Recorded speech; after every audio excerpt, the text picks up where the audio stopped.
Good morning बच्चों। आज हम लोग नेक्स्ट लेक्चर देखने जा रहे हैं।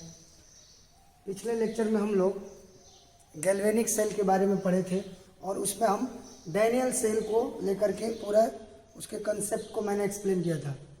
तो जैसे गैल्वेनिक सेल क्या होता है, गैल्वेनिक सेल क्या करता है, केमिकल एनर्जी को इलेक्ट्रिकल एनर्जी में कन्वर्ट करता है, ठीक है। और उसमें जो रिएक्शन होता है, जो रेडॉक्स रिएक्शन होता है, वो क्या होता है, स्पॉन्टेनियस रेडॉक्स रिएक्शन होता है, ठीक है। उसमें डेल्टा जी क्या होता है, negative, Gibbs free energy, change in Gibbs free energy क्या होता है, किसी भी स्पॉन्टेनियस प्रोसेस के लिए क्या होता है, लेस देन जीरो। तो डैनियल सेल के थ्रू हम लोग गैल्वेनिक सेल को समझे थे। तो उसमें ये हमारा गैल्वेनिक सेल का कंस्ट्रक्शन है, ऐसा डिज़ाइन होता है डैनियल सेल का।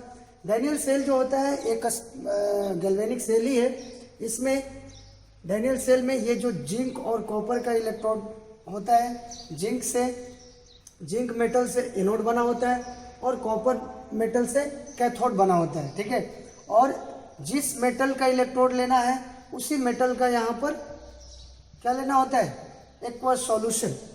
और यहाँ भी जैसे कॉपर लिया गया है, कॉपर इलेक्ट्रोड, तो कॉपर इलेक्ट्रोड लिया गया तो यहाँ जो सॉल्यूशन है ये क्या है, हमारा कॉपर सल्फेट का एक्वस सॉल्यूशन। मतलब जिस मेटल का इलेक्ट्रोड लेना है उसी मेटल का क्या होना चाहिए, एक्वस सॉल्यूशन इसके अंदर फिल होना चाहिए। यहाँ भी देखो जिंक रॉड और यहाँ पर जिंक सल्फेट का क्या एक्वस सॉल्यूशन इसके अंदर, ये मस्ट है। आप दूसरा सॉल्यूशन आप नहीं ले सकते हैं, ठीक है। अब यहाँ पर देखना है कि अब एनोड पर क्या होता है, निगेटिव चार्ज, कैथोड पर क्या होता है, पॉजिटिव चार्ज, ठीक है। तो डैनियल सेल में दो हाफ सेल होते हैं, डैनियल सेल बोले या फिर गैल्वेनिक सेल। गैल्वेनिक सेल का भी यही डिजाइन है क्योंकि डैनियल सेल भी एक गैल्वेनिक सेल है। तो डैनियल सेल में क्या होता है, दो हाफ सेल होते हैं। दो हाफ सेल दिख रहा है आपको, दो हाफ सेल, दोनों हाफ सेल में अलग अलग इलेक्ट्रोड होते हैं, अलग अलग मेटल के अलग अलग सॉल्यूशन होता है, ठीक है। जिस मेटल का रॉड उसी मेटल का सॉल्यूशन, एक्वस सॉल्यूशन। अब यहाँ पर निगेटिव चार्ज, पॉजिटिव चार्ज, यहाँ पर एनोड, ठीक है। ये हमारा है कैथोड। हमेशा एनोड को लेफ्ट हैंड साइड में लिखा जाता है और इसको राइट हैंड साइड में। और ये हमारा एक्सटर्नल सर्किट है, ठीक है, एक्सटर्नल सर्किट है। ये हम लोग पहले देख चुके थे। अब यहाँ पर ये दिख रहा हमारा, जिसको बोलते हैं सॉल्ट ब्रिज। और सॉल्ट ब्रिज के अंदर में क्या फिल होता है, इनर्ट इलेक्ट्रोलाइट। इनर्ट इलेक्ट्रोलाइट का एग्जांपल है KCl, KNO3NH4Cl। और इसको एक जेल टाइप या पेस्ट टाइप सब्सटेंस होता है जिसको बोलते हैं अगर इसके साथ मिक्स करके इस सॉल्ट ब्रिज के अंदर क्या किया जाता है, फिल कर दिया जाता है। सॉल्ट ब्रिज का फंक्शन क्या है यह भी हम लोग देखेंगे। सॉल्ट ब्रिज क्या होता है, it is a inverted U shape glass tube, it is a inverted U shape glass tube which contains an inert electrolyte, ठीक है, in the form of gel type mixer, ठीक है। जेल टाइप मिक्सर जो अगर होता है, ये jail type substance है, इसके साथ इनर्ट इलेक्ट्रोलाइट को मिक्स करके ग्लास, ये जो सॉल्ट ब्रिज है इसके अंदर फिल किया जाता है। और सॉल्ट ब्रिज का फंक्शन क्या है, जैसे हम लोग जानते हैं सॉल्ट ब्रिज क्या करता है, it completes the inner circuit of the cell, cell के इनर सर्किट को कंप्लीट करता है। ये जो हमारा वायर है ये हमारा एक्सटर्नल सर्किट है, ठीक है, ये एक्सटर्नल सर्किट है। तो एक्सटर्नल सर्किट तो कंप्लीट है, लेकिन ये दोनों जो सॉल्ट सॉल्यूशन है ये एक दूसरे के कांटेक्ट में जब तक नहीं आएंगे तब तक पूरा हमारा सेल कंप्लीट नहीं होगा। तो ये हमारा क्या है, इनर सर्किट। तो सॉल्ट ब्रिज क्या करता है, इनर सर्किट को कंप्लीट करता है, सेल के इनर सर्किट को क्या करता है, कंप्लीट करता है, दोनों सॉल्ट को कनेक्ट करता है। कौन, सॉल्ट ब्रिज, ठीक है। सेकेंड काम इसका क्या है, it maintains electrical neutrality in both half cells. ये जो होते हैं दो कंपार्टमेंट हैं, इनको क्या बोलते हैं, हाफ सेल बोलते हैं, ठीक है। एक हाफ सेल में क्या होता है, ऑक्सीडेशन, दूसरे हाफ सेल में रिडक्शन, ठीक है। एनोड जो होता है, एनोड साइड क्या होता है, हमेशा ऑक्सीडेशन, तो ये ऑक्सीडेशन हाफ सेल है, ये रिडक्शन हाफ सेल है। अब यहाँ पर देखो, इट मेंटेन्स इलेक्ट्रिकल न्यूट्रलिटी, ये बहुत इंपॉर्टेंट है। इलेक्ट्रिकल न्यूट्रलिटी, दोनों हाफ सेल जो होता है उसके अंदर ये इलेक्ट्रिकल न्यूट्रलिटी को मेंटेन करने का काम करता है salt bridge maintain electrical neutrality in both half cells. कैसे करता है, by providing oppositely charged ion. जैसे हम लोग जानते हैं कि यहाँ पर जिंक है जिंक का रॉड है, तो जिंक का क्या होता है ऑक्सीडेशन। जब जिंक का ऑक्सीडेशन होता है तो यहाँ से क्या होता है, जिंक हमारा Zn2+ में कन्वर्ट होकर के सॉल्यूशन के अंदर आता है, और यहाँ पर इलेक्ट्रॉन क्या होते हैं, इलेक्ट्रॉन को ये जिंक क्या करता है, छोड़ता है, ठीक है। और यही इलेक्ट्रॉन क्या करते हैं, मूव करते हैं, किधर से किधर, ये इलेक्ट्रॉन क्या होते हैं, इधर मूव करते हैं और यहाँ पर कैथोड के पास आते हैं। और ये इलेक्ट्रॉन जब कैथोड के पास आते हैं तो यहाँ पर क्या होता है, सॉल्यूशन के अंदर जो कॉपर Cu2+ आयन होता है, ये आयन यहाँ जाता है और इनको गेन करता है, और यहाँ पर ये जाकर के कॉपर क्या होता है, डिपॉजिट हो जाता है। ये हम लोग पहले देखे थे। तो इससे क्या होता है, अगर यहाँ से Cu2+, जितने भी सॉल्यूशन के अंदर Cu2+ आयन है, ये क्या हो रहा है, यहाँ से जाकर के इस रॉड से, कॉपर रॉड से, कॉपर इलेक्ट्रोड जो यहाँ पर है कैथोड, यहाँ पर जाकर के क्या हो रहा है, डिपॉजिट हो रहा है, और इलेक्ट्रॉन गेन करके उसका रिडक्शन हो जा रहा है, और ये वहाँ पर डिपॉजिट हो जा रहा है। तो ऐसा अगर हो रहा है कंटिन्यूअस, तो सॉल्यूशन के अंदर यहाँ पर SO4 2- जो है वो तो इसके अंदर रह जाएगा। पॉजिटिव पार्ट जब यहाँ मूव कर जा रहा है तो नेगेटिव पार्ट सॉल्यूशन के अंदर रहेगा ना। तो जब कॉपर आयन डिपॉजिट होगा, यहाँ पर जाकर के उसका रिडक्शन होगा, सॉल्यूशन से अगर ये कॉपर आयन जाता है तो सॉल्यूशन के अंदर क्या बच जाएगा, बहुत सारे सल्फेट के आयन बच जाएंगे। यानी कि अगर ये प्रोसेस कंटिन्यूअस होता है तो इस सॉल्यूशन के अंदर बहुत सारे क्या हो जाएंगे, निगेटिव चार्ज, मतलब सल्फेट आयन बहुत सल्फेट आयन का नंबर क्या हो जाएगा, बढ़ जाएगा। ये जो इलेक्ट्रोलाइट है, इस इलेक्ट्रोलाइट पर क्या हो जाएगा, निगेटिव चार्ज ज़्यादा हो जाएगा, क्योंकि Cu2+ क्या हो रहा है, इधर मूव कर रहा है इलेक्ट्रोड की तरफ। वैसा ही यहाँ पर यहाँ पर क्या है, जिंक जो है, जिंक मेटल क्या हो रहा है, जिंक मेटल ऑक्सीडाइज होकर के सॉल्यूशन के अंदर आ रहा है, ठीक है, Zn2+। और ये इलेक्ट्रॉन क्या कर रहा है, इलेक्ट्रॉन छोड़ रहा है, जो इलेक्ट्रॉन सर्किट में फ्लो कर रहा है। तो यहाँ पर हम बोल सकते हैं कि यहाँ पर डैनियल सेल में क्या होता है, इलेक्ट्रॉन का फ्लो कैसे होता है, फ्लो ऑफ इलेक्ट्रॉन्स क्या होता है, इलेक्ट्रॉन का फ्लो कैसे होता है, from anode to cathode, anode से कैथोड की तरफ, एनोड से कैथोड की तरफ क्या होता है, इलेक्ट्रॉन का फ्लो। क्योंकि जिंक हमारा क्या करता है, ऑक्सीडाइज होता है, और जिंक ऑक्सीडाइज होता है तो इलेक्ट्रॉन लूज करता है, छोड़ता है, वही इलेक्ट्रॉन इधर जाता है, और कॉपर आयन जो है सॉल्यूशन का, वो वहाँ पर जाकर के इलेक्ट्रॉन को गेन करता है। तो इस वजह से ये जब कॉपर आयन इलेक्ट्रोड के पास जाता है तो ये जो इलेक्ट्रोलाइट है, पूरा इलेक्ट्रोलाइट जो है वो क्या हो जाएगा, निगेटिवली चार्ज, उसमें निगेटिव चार्ज क्या होंगे, इंक्रीज करते जाएंगे। और इसके अंदर जो हमारा Zn2+ आ रहा है, इलेक्ट्रॉन लूज करके ऑक्सीडाइज होकर के, तो ये जो कंपार्टमेंट है, ये जो हाफ सेल है, इसमें पॉजिटिव चार्ज क्या होगा, इसमें पॉजिटिव चार्ज क्या होगा, बढ़ता जाएगा। तो अगर सॉल्ट ब्रिज नहीं होता तो इस हाफ सेल में पॉजिटिव चार्ज, इस इलेक्ट्रोलाइट के अंदर पॉजिटिव चार्ज बढ़ता जाएगा, इस साइड में निगेटिव चार्ज बढ़ता जाएगा, ठीक है। अगर बहुत ज़्यादा इधर पॉजिटिव चार्ज हो जाएंगे, बहुत ज़्यादा पॉजिटिव चार्ज हो जाएंगे अगर इस सॉल्यूशन के अंदर, तो फिर फर्दर यहाँ से जिंक ऑक्सीडाइज नहीं हो पाएगा, क्योंकि यहाँ पर सारे पॉजिटिव चार्ज है। तो Zn2+ को ये पॉजिटिव चार्ज आने नहीं देंगे, क्योंकि पॉजिटिव चार्ज क्या करेंगे, इसको रिपेल करेंगे। जब Zn2+ इधर आ नहीं पाएगा तो ये इलेक्ट्रॉन क्या करेगा, इलेक्ट्रॉन लूज नहीं कर पाएगा। इट मीन्स इलेक्ट्रॉन यहाँ से फिर क्या होगा, फ्लो नहीं होगा, रुक जाएगा। और उसी तरह यहाँ पर अगर बहुत सारे निगेटिव चार्ज हो गए सॉल्यूशन के अंदर, तो और ये इलेक्ट्रॉन जो कि निगेटिवली चार्ज होता है, अगर वो आता भी है तो ये इलेक्ट्रॉन क्या करेंगे, ये निगेटिव चार्ज क्या करेगा, उसको रिपेल कर देगा। तो हमारा सेल क्या होगा, वर्क नहीं करेगा। जब इलेक्ट्रॉन का फ्लो ही नहीं होगा तो फिर करंट कैसे फ्लो करेगा, फिर सेल कैसे वर्क करेगा।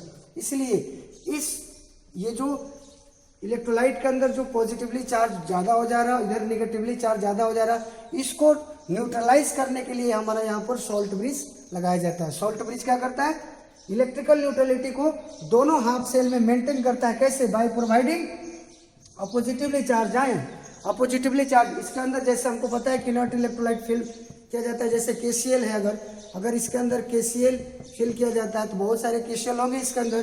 तो KCl हमको पता है कि स्ट्रॉन्ग इलेक्ट्रोलाइट भी है, तो ये K+ और Cl- में क्या होगा, टूट जाएगा। और जिस हाफ सेल साइड, अगर इस हाफ सेल में क्या है, पॉजिटिव चार्ज ज़्यादा है, तो इधर क्या होगा, Cl- का मूवमेंट होगा, और Cl- इधर, बहुत सारे Cl- इधर आएंगे और इसमें जो पॉजिटिव चार्ज है उसको न्यूट्रलाइज करेंगे। और इधर इस साइड से क्या आएगा, इधर चूंकि निगेटिवली चार्ज ज़्यादा है इस इलेक्ट्रोलाइट में, इधर के प्लस का मूवमेंट होगा और के प्लस इधर आकर के क्या करेगा, उस निगेटिवली चार्ज को न्यूट्रलाइज करेगा, तब जाकर के फर्दर हमारे इलेक्ट्रॉन का फ्लो होगा और फिर हमारा शेल वर्क करेगा। ठीक है, तो it maintain electrical neutrality in both half cell by providing a positively charge ion. समझ में आ गया होगा?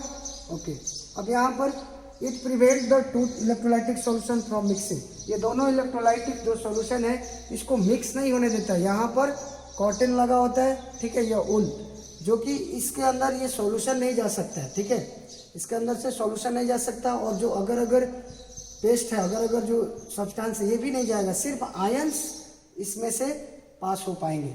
ठीक है, तो ये था हमारा सॉल्ट ब्रिज का फंक्शन। सॉल्ट ब्रिज क्या होता है, यू शेप का एक इन्वर्टेड मतलब उल्टा, इन्वर्टेड मतलब उल्टा, यू शेप का क्या है, ग्लास ट्यूब है जिसके अंदर इनर्ट इलेक्ट्रोलाइट फिल होता है विथ अगर सब्सटेंस, जो कि एक जेल टाइप सब्सटेंस होता है। ठीक है, गाढ़ा सॉल्यूशन होता है। तो ये हमारा डैनियल सेल में 2 हाफ सेल। ठीक है, अब यहाँ पर देखना है, जब फ्लो ऑफ इलेक्ट्रॉन का फ्लो एनोड से कैथोड की तरफ हो रहा है तो इलेक्ट्रिक करंट का फ्लो किधर से किधर होगा। अगर इलेक्ट्रॉन का फ्लो इधर से एनोड से कैथोड की तरफ हो रहा है तो करंट कैसे फ्लो करेगा, करंट का फ्लो कैसे होगा, कैथोड से एनोड की तरफ। तो फ्लो ऑफ करंट कैसे फ्लो करता है, जिस डायरेक्शन में इलेक्ट्रॉन फ्लो करता है यानी चार्ज फ्लो करता है उसके अपोजिट डायरेक्शन में। तो फ्लो ऑफ करंट क्या होगा, कैथोड टू एनोड। ठीक है, तो यहाँ पर हम लोग अब देखो ये हम लिखे हैं एट एनोड। एनोड पर हमेशा क्या होता है, ऑक्सीडेशन रिएक्शन, चाहे सेल गैल्वेनिक हो या फिर इलेक्ट्रोलाइटिक। इलेक्ट्रोलाइटिक सेल जो होता है उसमें देखना एनोड क्या होता है, पॉजिटिव होता है। जब इलेक्ट्रोलाइटिक हम लोग पढ़ेंगे इलेक्ट्रोलाइटिक सेल उस समय डिस्कस किया जाएगा। अब कैथोड पर क्या होता है, हमेशा रिडक्शन, ये हम लोग पहले देख चुके हैं। ऑक्सीडेशन में क्या होता है, जिंक का ऑक्सीडेशन होता है, जिंक ऑक्सीडाइज होता है। अगर जिंक बार बार यहाँ से जिंक क्या हो रहा है, Zn2+ यहाँ से निकल के इलेक्ट्रोड से बाहर आ रहा है तो धीरे धीरे क्या होगा, ये जो जिंक इलेक्ट्रोड है वो क्या होगा, पतला होता जाएगा। और यहाँ पर सॉल्यूशन से कॉपर निकल के कैथोड के पास जा रहा है तो यहाँ पर क्या हो रहा है, इसका साइज क्या होगा, इसका साइज बढ़ता जाएगा। मतलब ये ऑक्सीडाइज हो रहा है तो ये यहाँ पर बोल सकते हैं कि एनोड पर जो जिंक है, जिंक का वेट क्या होगा, डिक्रीज होगा। और यहाँ पर कैथोड जो कॉपर रॉड है उसका वेट क्या होगा, इंक्रीज होगा। क्योंकि यहाँ पर क्या हो रहा है, जिंक इससे बाहर निकल रहा है, ऑक्सीडाइज हो रहा है तो धीरे धीरे इसका क्या होगा, पतला होता जाएगा। मतलब इसका वेट क्या होगा, डिक्रीज होगा। और यहाँ पर सॉल्यूशन से कॉपर जाके वहाँ चिपक रहा है तो वो थिकर होता जाएगा और उसका वेट क्या होगा, इंक्रीज करेगा। अब देखो डैनियल सेल के लिए हम लोग, डैनियल सेल के लिए जब हाफ सेल दो हाफ सेल है तो दोनों हाफ सेल के लिए 2 हाफ रिएक्शन लिखा जाता है। ऑक्सीडेशन यहाँ होता है तो ऑक्सीडेशन हाफ रिएक्शन लिखते हैं। जैसे ये हमारा क्या ऑक्सीडेशन हाफ रिएक्शन हो गया, ये क्या हुआ, रिडक्शन हाफ रिएक्शन हो गया। अब ये दोनों रिएक्शन को अगर ऐड कर दिया जाए तो नेट सेल रिएक्शन होगा। नेट सेल रिएक्शन जब भी दो हाफ रिएक्शन को ऐड करते हैं तो हम लोग यहाँ पर देखते हैं कि लॉस ऑफ इलेक्ट्रॉन और गेन ऑफ इलेक्ट्रॉन दोनों इक्वल है कि नहीं। अगर दोनों इक्वल नहीं है तो उसको इक्वल बनाते हैं, उसके बाद दोनों हाफ रिएक्शन को ऐड करते हैं तो सेल का नेट रिएक्शन मिलता है, और जो कि एक हमारा रेडॉक्स रिएक्शन होता है। ठीक है, और उस रिएक्शन जब रिएक्शन रेडॉक्स रिएक्शन होता है तो हमें क्या मिलता है, फिर इलेक्ट्रिकल एनर्जी मिलता है। ठीक है, तो ये हमारा सॉल्ट ब्रिज था। सॉल्ट ब्रिज का फंक्शन क्या है आप इसको नोट कर लीजिए। और डैनियल सेल हम लोग पूरा डिस्कस कर लिए। अब देखो यहाँ पर एक अगर आप चाहो तो एनोड पर नेगेटिव होता है, कैथोड पर पॉजिटिव। अब जब दूसरा सेल हम लोग पढ़ेंगे इलेक्ट्रोलाइटिक से तो उसमें क्या होगा, उसमें हमारा एनोड जो होता है पॉजिटिवली चार्ज होता है और कैथोड नेगेटिवली चार्ज होता है। ठीक है, तो अगर इसको याद रखने का अगर तरीका एक ट्रिक है, आप उससे याद रख सकते हो। उसको आप ऐसे याद रख सकते हैं, LOAN, लोन से। ठीक है, L मीन्स यहाँ पर हो गया लेफ्ट साइड। ठीक है, लेफ्ट साइड। O मीन्स हो गया हमारा ऑक्सीडेशन। ठीक है, A मीन्स हो गया एनोड, और यहाँ पर N मतलब निगेटिव निगेटिव चार्ज, ठीक है। तो आप अगर इस वर्ड को अगर ध्यान रखेंगे तो फिर एनोड और कैथोड पर कहाँ प्लस होगा कहाँ माइनस होगा, गैल्वेनिक सेल में क्या होगा और उसमें इलेक्ट्रोलाइटिक सेल में क्या होगा, इसमें जो कन्फ्यूजन होता है उससे आप बच सकते हैं। जैसे यहाँ पर क्या है ट्रिक, लोन LON, तो यहाँ से एल पर क्या हुआ लेफ्ट साइड, तो लेफ्ट साइड और ये क्या है राइट साइड। लेफ्ट साइड में क्या होता है हमेशा ऑक्सीडेशन होता है, लेफ्ट साइड में क्या होता है ऑलवेज ऑक्सीडेशन, और इसको क्या बोलते हैं एनोड, और इस पर चार्ज क्या होता है निगेटिव। अगर ये आपको याद है तो इसका उल्टा ये हो जाएगा क्या, इसमें आप बोल सकते हो ये हमारा राइट साइड है, ठीक है। राइट साइड में क्या होता है रिडक्शन होता है और इसको क्या बोलते हैं कैथोड, और इस पर चार्ज क्या होता है पॉजिटिव। उसका उल्टा ये याद रहेगा, मतलब अगर ये आप याद रखते हो तो ये उसका जस्ट उल्टा है, फिर इसको याद रखने की जरूरत नहीं पड़ेगा। तो लेफ्ट हैंड साइड में हमेशा ऑक्सीडेशन होता है, उसको एनोड बोलते हैं, उस पर निगेटिव चार्ज होता है, तो उसका उल्टा वो पॉजिटिव चार्ज कैथोड रिडक्शन होगा, ठीक है। तो गैल्वेनिक सेल में 2 हाफ सेल होते हैं, ठीक है, ये बात ध्यान रखें। इलेक्ट्रोलाइटिक में एक ही कंटेनर होता है, उसी के अंदर दोनों इलेक्ट्रोड होते हैं, ठीक है। और वहाँ पर जो एनोड होता है इलेक्ट्रोलाइटिक सेल में वो होता है पॉजिटिव और कैथोड होता है निगेटिव, ठीक है। तो वहाँ पर हम लोग देखेंगे, आप इसको नोट डाउन कर लीजिए।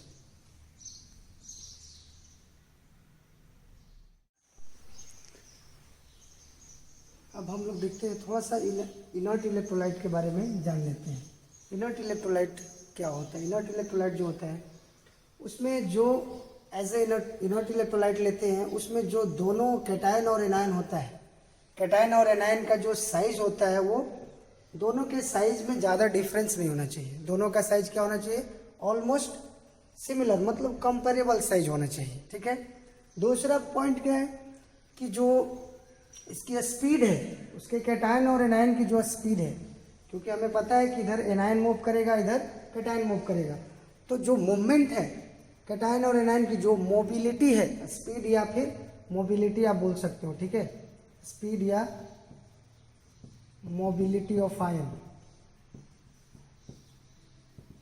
कैटायन और एनायन, कैटायन और एनायन की जो मोबिलिटी है वो क्या होनी चाहिए सेम होनी चाहिए, क्योंकि यहाँ पर कैटायन जिस स्पीड से मूव करेगा उसी स्पीड से एनायन भी अगर मूव करे तभी यहाँ पर क्या होगा अच्छे से इलेक्ट्रिकल न्यूट्रलिटी मेंटेन होगा। तो कब होगा जब ये दोनों कैटायन एनायन की साइज क्या होना चाहिए कंपेरेबल, ज़्यादा डिफरेंस नहीं होना चाहिए साइज में, और दोनों का जो मोबिलिटी है कैटायन एनायन का यानी कि स्पीड क्या होना चाहिए शुड बी सेम, ठीक है। और इनर्ट इलेक्ट्रोलाइट इसलिए इसको बोला था क्योंकि ये सेल रिएक्शन में इसके अंदर जो भी रिएक्शन हो रहा है सेल के अंदर उस रिएक्शन में ये पार्टिसिपेट नहीं करेगा, does not participate in the cell reaction, तो इसीलिए इसको हम लोग इनर्ट इलेक्ट्रोलाइट बोलते हैं, ठीक है। अब हम लोग देखेंगे सेल का रिप्रेजेंटेशन, सेल को कैसे रिप्रेजेंट करते हैं, सिंबॉलिक रिप्रेजेंटेशन ऑफ सेल या फिर नोटेशन ऑफ सेल। सेल को कैसे, ये तो सेल का डायग्राम हो गया, अगर इसी को अगर मान लो इसी डेनियल सेल को कहीं अगर नोटेशन अगर देखा जाए कैसे इस सेल को रिप्रेजेंट किया जाएगा, तो देखो यहाँ पर left side right side, left side में ऑक्सीडेशन होता है, किसका ऑक्सीडेशन हो रहा है जिंक का, तो जिंक हमारा ऑक्सीडाइज हो रहा है, तो इसका अगर नोटेशन लिखना हो तो ऐसे लिखेंगे Zn2+ एक्वस, और राइट साइड में कैथोड को लिखा जाता है कॉपर 2+ एक्वस, और यहाँ पर कॉपर, ठीक है। अब ये जो है ये जो 2 पैरेलल लाइन दिख रहा है, पैरेलल लाइन ये हमारा सॉल्ट ब्रिज को रिप्रेजेंट करता है, सॉल्ट ब्रिज को, ठीक है, सॉल्ट, तो सॉल्ट ब्रिज को हम लोग ऐसे रिप्रेजेंट करेंगे, ठीक है। सॉल्ट ब्रिज को 2 पैरेलल लाइन से हम लोग रिप्रेजेंट करेंगे, और राइट साइड में हमेशा क्या लिखते हैं हम लोग कैथोड को, ये बात ध्यान रखना, जब भी सेल का रिप्रेजेंटेशन लिखा होगा तो आपको ऐसा ही मिलेगा, राइट साइड में कैथोड का लिखा होता है, कैथोड के ऊपर जो रिएक्शन हो रहा है, और लेफ्ट साइड में क्या होता है एनोड को लिखा जाता है, ठीक है। और यहाँ पर ये क्या है किसका सिंबल है सॉल्ट ब्रिज का, ठीक है। इस हाफ सेल का ये नोटेशन और इस हाफ सेल के लिए ये नोटेशन, यहाँ पर ये एनोड का बोल सकते हो, ये कैथोड का, अब यहाँ पर आप देख सकते हो ये जिंक है, जिंक यहाँ पर क्या हो रहा है, 0 के स्टेट से किस में जा रहा है, +2 के स्टेट में जा रहा है ना, क्या हो रहा है, ऑक्सीडाइज हो रहा है। यहाँ पर देखो हम लोग देखो loss of electron, gain of electron से ऑक्सीडेशन रिडक्शन को तो पहचानते ही हैं, साथ में ऑक्सीडेशन स्टेट से भी हम लोग पहचान सकते हैं ना। जैसे यहाँ पर क्या बोला जाता है कि ऑक्सीडेशन क्या होता है, इंक्रीज इन ऑक्सीडेशन नंबर, या ऑक्सीडेशन को क्या बोलते हैं, इंक्रीज इन ऑक्सीडेशन नंबर या फिर ऑक्सीडेशन स्टेट। और रिडक्शन में क्या होता है, डिक्रीज इन ऑक्सीडेशन नंबर या ऑक्सीडेशन स्टेट। यहाँ पर देखो 0 से +2 में जा रहा है, ऑक्सीडेशन स्टेट क्या हो रहा है, इंक्रीज कर रहा है ना, तो मतलब ये ऑक्सीडाइज हो रहा है। और एनोड पर ऑक्सीडेशन होता है, हम लोग पढ़ चुके हैं। यहाँ पर +2 से किस स्टेट में जा रहा है, 0 के स्टेट में जा रहा है, यहाँ पर क्या हो रहा है, रिडक्शन हो रहा है। तो रिडक्शन वाले को राइट साइड में और ऑक्सीडेशन वाले को लेफ्ट साइड में हमेशा सेल को रिप्रेजेंट करने वक्त हमेशा लेफ्ट साइड में, लेफ्ट हैंड साइड में एनोड को लिखा जाएगा और राइट हैंड साइड में कैथोड। ठीक है। अब यहाँ पर यहाँ जो एक्वस सॉल्यूशन, यहाँ पर कंसंट्रेशन भी मेंशन होता है। यहाँ पर जैसे मान लो इसका कंसंट्रेशन C1 है, C1 मोल, ठीक है, और यहाँ पर इसका कंसंट्रेशन क्या है, C2 मोलर दिया हो सकता है। ठीक है, यहाँ पर कंसंट्रेशन भी गिवन होता है। ये जो इलेक्ट्रोलाइट है ना, इसका कंसंट्रेशन भी इसमें दिया रहता है। ठीक है, तो इस तरह से हम लोग सेल का रिप्रेजेंटेशन कर सकते हैं। ठीक है, ये गैल्वेनिक सेल को, ये जो डैनियल सेल है उसको हमने ऐसे नोटेशन में लिख सकते हैं। ठीक है, ये तो हमारा इसका क्या हो गया, कंस्ट्रक्शन हो गया, डिज़ाइन ऐसा होता है। 2 हाफ सेल होता है, ऑक्सीडेशन हाफ सेल बोलते हैं, दूसरे को रिडक्शन हाफ सेल बोलते हैं। इसमें ऑक्सीडेशन होता है, उसमें रिडक्शन, एनोड कैथोड। तो ये तो डिज़ाइन हो गया, कंस्ट्रक्शन ऐसा होता है। लेकिन सेल का रिप्रेजेंटेशन अगर देखा जाए तो ऐसे इस सेल को हम लोग रिप्रेजेंट करेंगे।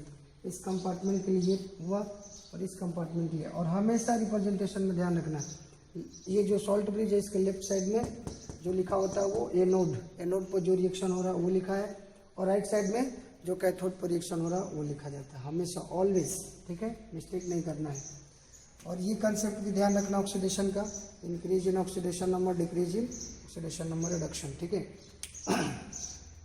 तो सेल का रिप्रेजेंटेशन। अब हम लोग देखेंगे अगर सेल अगर ऐसे अगर सेल दिया हो, ठीक है, और इसके लिए अगर हाफ रिएक्शन लिखना हो और नेट सेल रिएक्शन लिखना हो तो वो कैसे लिखेंगे अभी हम लोग देखेंगे।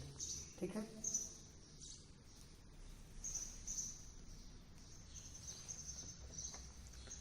हाँ, तो ये हमारा डैनियल सेल का रिप्रेजेंटेशन दिया हुआ है। अगर इसके लिए हाफ रिएक्शन लिखना हो तो कैसे लिखेंगे, ये पहले हम लोग लिख चुके हैं, फिर भी एक बार और देख लेते हैं।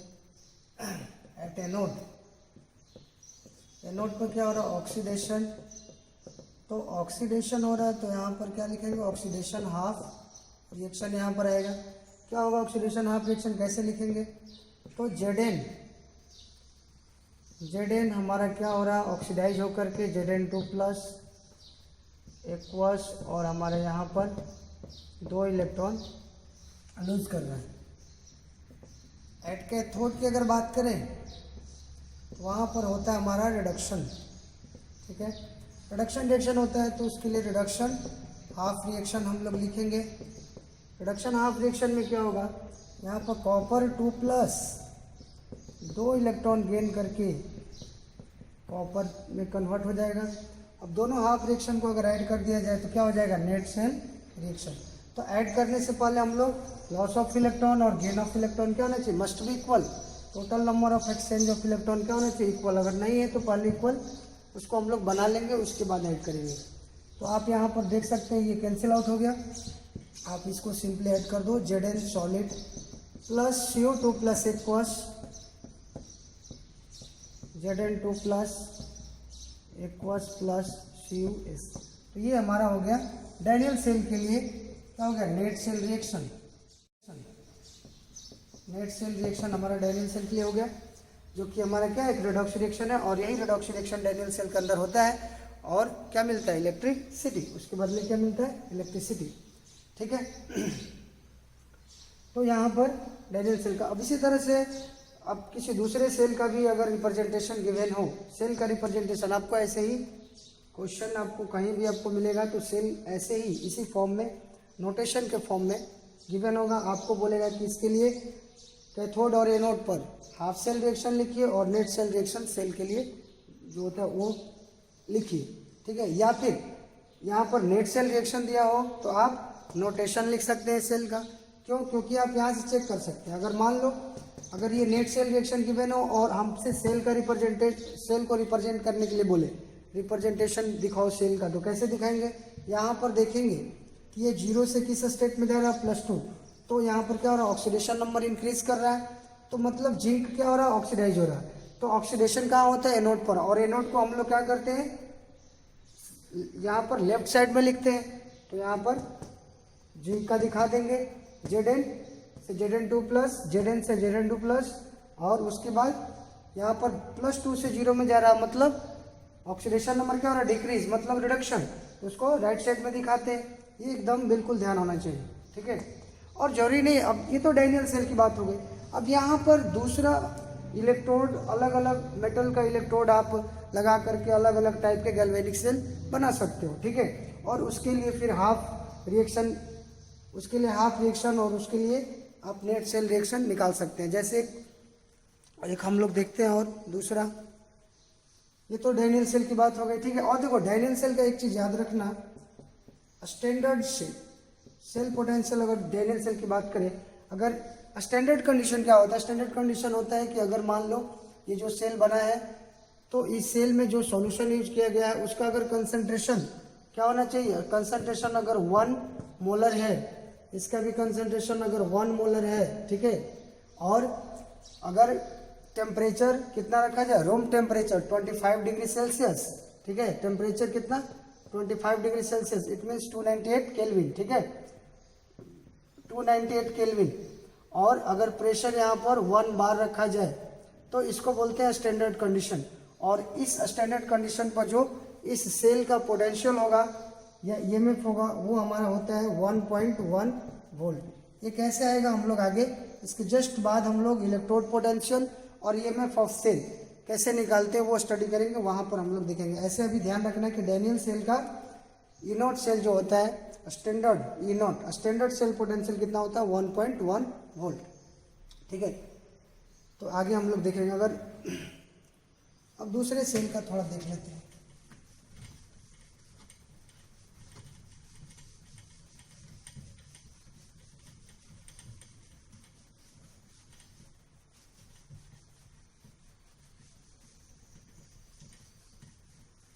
तो इसमें अगर इलेक्ट्रोड चेंज कर दिया जाए तो उसको डैनियल सेल नहीं बोलेंगे, ठीक है।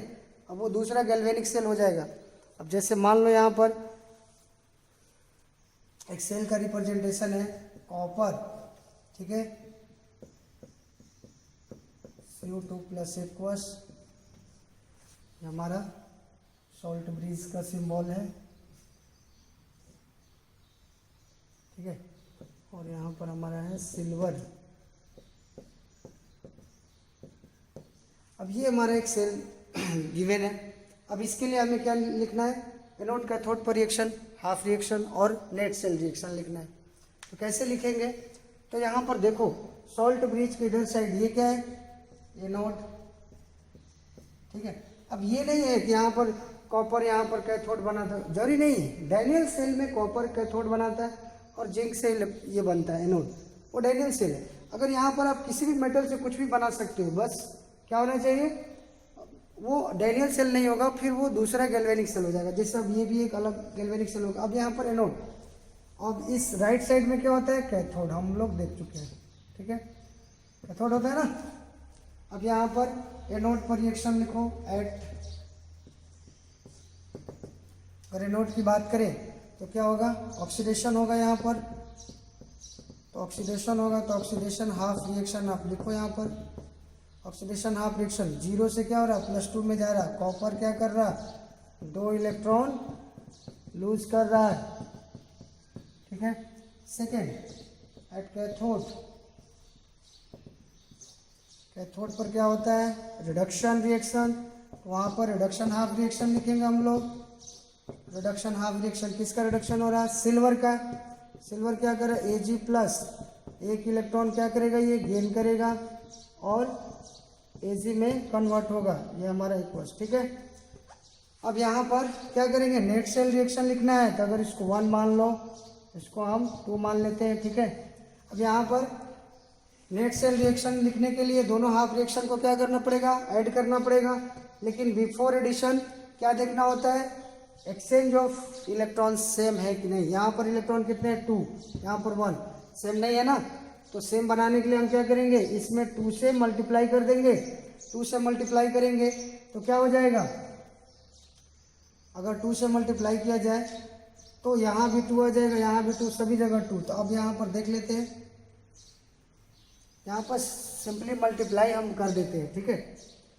आप समझ लेना, फिर हमको अलग से लिखना पड़ेगा। यहाँ पर मल्टीप्लाई कर देते हैं 2, और यहाँ भी आ जाएगा 2, और यहाँ पर 2, ठीक है।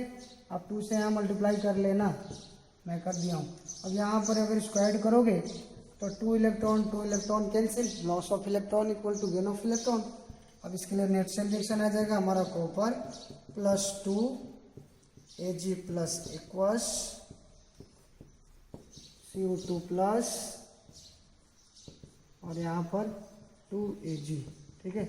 ये हो गया हमारा नेट सेल रिएक्शन। तो यहाँ पर हमें ये करना है कि अगर मान लो नेट सेल रिएक्शन दिया हो, अगर मान लो यहाँ पर ये रिएक्शन दिया होता है, बोलता है कि सेल का रिप्रेजेंटेशन करो, इसको कैसे, सेल यहाँ पर नेट सेल रिएक्शन दिया है, रिडक्शन रिएक्शन, और इसको कैसे इस सेल को, ये जो सेल रिएक्शन है इसके लिए जो सेल का रिप्रेजेंटेशन होगा वो कैसे लिखेंगे। तो फिर हमको यहाँ से देखना पड़ेगा ऑक्सीडेशन किसका हो रहा है, रिडक्शन किसका हो रहा है। जिसका ऑक्सीडेशन हो रहा है उसको क्या करेंगे, लेफ्ट साइड में लिख देंगे, सॉल्ट ब्रिज के लेफ्ट साइड में, और वो एनोड कहलाएगा। और जिसका रिडक्शन हो रहा है उसको हम लोग क्या लिखेंगे, राइट साइड में सॉल्ट ब्रिज के, ठीक है, और वो हमारा कैथोड होगा, ठीक है।